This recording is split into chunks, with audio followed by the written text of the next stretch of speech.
All right, this is the beginning. This is what it looks like when we arrive.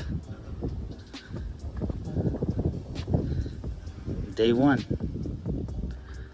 I already went around and marked everything that is going in orange paint. These stairs go, planters go. This all stays. We're gonna overlay this. This goes. Beautiful. $250,000 job that I made one simple mistake on and ended up costing me tens of thousands of dollars. That's right, you heard it. Gather round to watch me lose lots of money, because I know that's what YouTube likes to do. So I'll be honest, I didn't lose crazy amounts of money. I actually didn't lose money at all. However, because of that one little simple mistake I made, I didn't make as much money as I thought I would have. And this is construction, this is landscaping. A lot of people think, man, T, you did a job for $250,000. You had to make 200 grand. No, that is not the case. Labor is extremely expensive. And if you make a simple mistake with labor, you end up getting toast. And that's exactly what happened. But let me back it up and tell you one mistake that I made when I was doing the initial proposal with the customer. So first thing we had to do is obviously rip out this entire weird looking chimney. And this chimney took forever to rip out. You see Puma going at it and he's doing the jackhammer. That jackhammer right there was 10 grand, just the jackhammer. And I'm gonna be honest, without it, this job would have been a nightmare to do. The Caterpillar is just working. For this particular application, I think it would have been better to have the excavator with the jackhammer attachment. It just would have been a lot easier to reach, but the excavator was busy and I couldn't get it there. And the side of the house on this particular job was quite small. It was around 6 feet, so the excavator couldn't fix it. It's too tall. However, you see the patio right there? That is what I made a mistake on. The homeowner convinced me, and it was my fault. I'll take responsibility for it. I should have told him no. The homeowner convinced me that we could reuse this concrete. And this is what ended up costing me a pretty penny because of the time, simply the time. So construction works like this. If you end up saving the homeowner money, it'll come back and end up biting you in the ass. Always, when you're doing jobs like this, especially when they're so big, do not save the homeowner money. Do not try to do them a favor. Do the job correctly. The levels on the patio were not done right. I mean, they were done right when they initially poured the concrete. However, they are not right for us when we're doing an overlay. So the best thing would have been is to say, sorry, bro. If you want this done right, we got to rip this entire thing out and then re-pour. But I didn't do that. And that was a lesson that I will take from this and we will move forward. Right now, the boys are taking lunch. This is a very speedy lunch. And okay, you see here, they're grading everything. And pretty soon the concrete finishers are going to come and they're going to start forming. Now you'd be like, T, why don't your guys do the forming? Because the finishers are way, way, way more efficient. These guys, all they do is finish concrete and form. Finish concrete and form.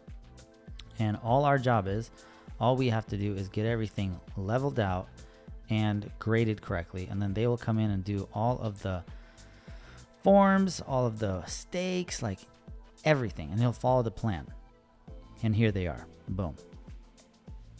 And now we have to do the step.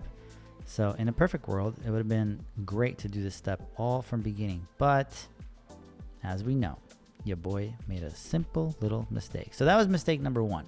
The best way to avoid a mistake like that is just to simply tell the customer, no, that's not the right way to do it.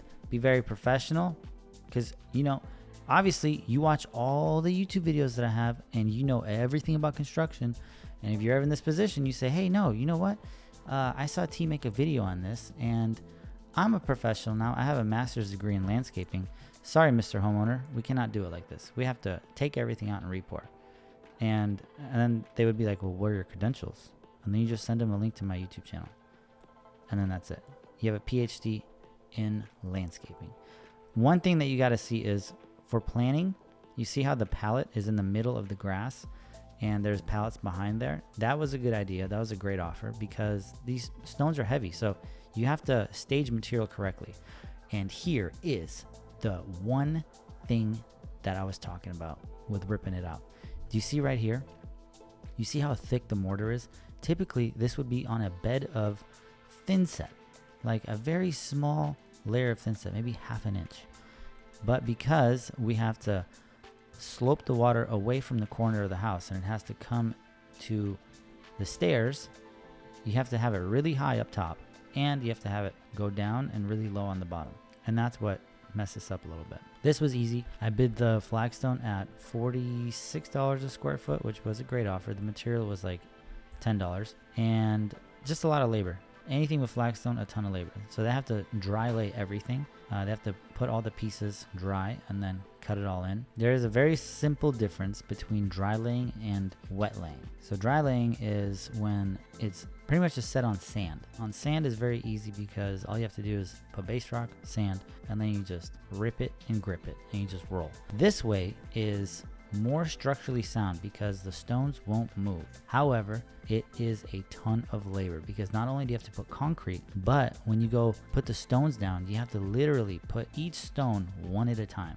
The other mistake that I made, which was very easily avoided, is having too many people on this job site. Not the homeowner's fault, it was my fault, but he was on a trip he was hurrying up to go on a trip to India, and he's like, T, we really need to get things done. So I said, okay, fine. So I added like 3-4 more guys. So on some days I had 8-9 guys here, and they were doing stuff in the front and the back. However, it ate up too much labor for me, and I should have told him, sorry, I cannot have more than 5 guys here because it just didn't make sense after I looked at the spreadsheet and I was like, bro, so much money in labor. I spent more money in labor and overhead than I did with the materials on this job. It was not a good offer at all. All in all, stick with your guns. Now I know it was a very expensive learning lesson for me. I still made a little money in this job, but just not as much as I wanted to.